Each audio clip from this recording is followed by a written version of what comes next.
Monday, December 20th, 2020. My name is Janice Rivera, and today we will be talking about the impact of COVID on both students and teachers at Robinson High School. We will also be talking about the history behind Robinson, and as well as a local community event giving back to Honduras after being destroyed by 2 hurricanes.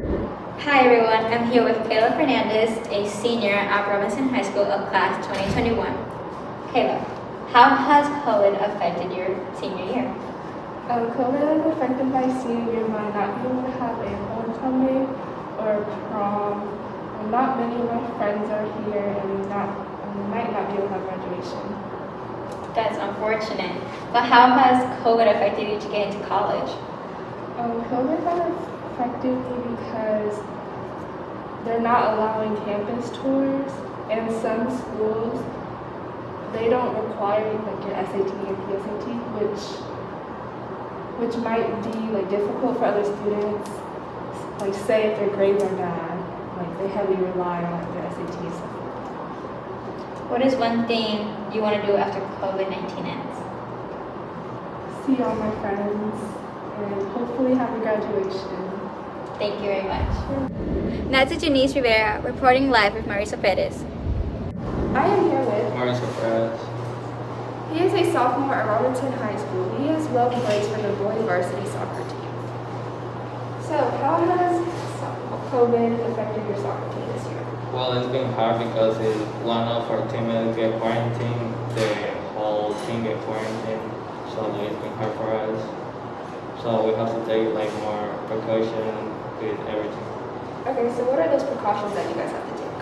Well, we have to wear our mask during warm-up, and all the guys in the bench, we have to wear a mask, we have to keep distance, and be careful with everyone. To his many and Mr. Langley, the AP World History and World History Honors teacher. Hi, I'm here with Mr. Langley. He is an AP World History teacher and an Honors World History teacher. So, Mr. Langley, how has COVID affected your teaching style this year? It's been difficult mostly because it's both e-learning and the in-person. Last year, when this whole thing hit, all the schools were evacuated, that was a little easier because it was still just one thing. It was just e-learning. So now I have to do both, and it's that back and forth.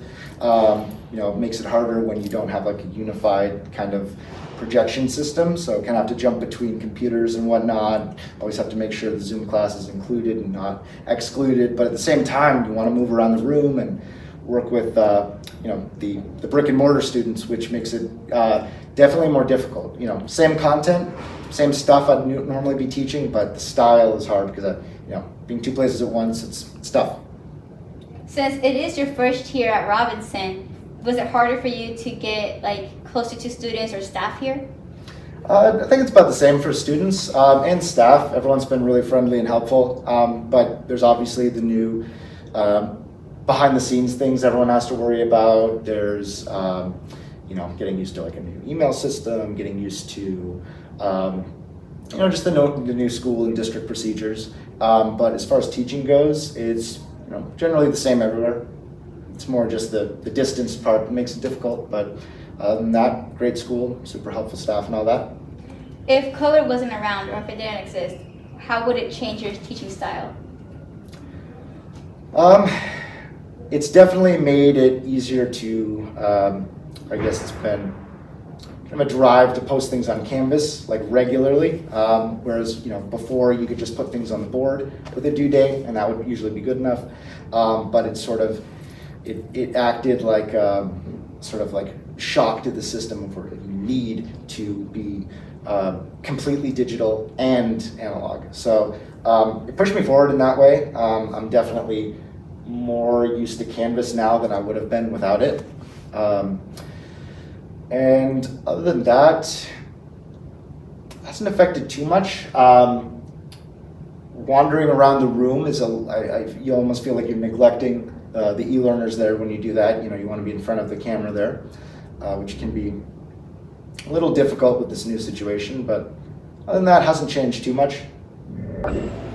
Now to Mrs. Spejo, the director of Starlets. My name is Mrs. Spejo. I have the pleasure of coaching the Robinson High School Starlets Color Guard and Dance program. We are the visual aspect of the band, We spin flag, saber, and rifle, and also learn how to dance.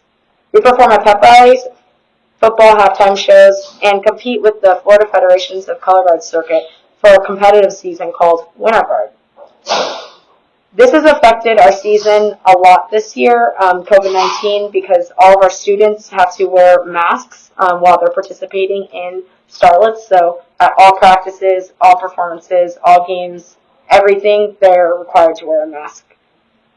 This has been physically straining on our members because obviously it kind of doesn't help with breathing while you're dancing, spinning, or doing color guard in general. Hi, I'm Ms. Wendy Ramirez Hernandez. In our local community, there's a small business. They are collecting donations for people in need in Honduras. Currently, that country, Honduras, has been wiped out by 2 major Category 5 hurricanes. Currently, they're sending boxes to cities that were underwater or still not approachable by cars. In that company, their name is The Honduras, and they collect donations everywhere from Pasco County to Hernando County. From there, they collect anywhere from non-perishable foods, clothing, or even household items. Houses have been underwater and have been interacted with many different communities and trying to help, and from other countries also. Robinson High School is named after Thomas Richard Robinson. He was a principal at Ballast Point for 30 years. Robinson was built in 1959. The first class graduated in 1961, and Robinson is one of the 4 schools with International Baccalaureate, also known as IB. Thank you for tuning in on RHS News. Have a wonderful rest of your day from Robinson High School.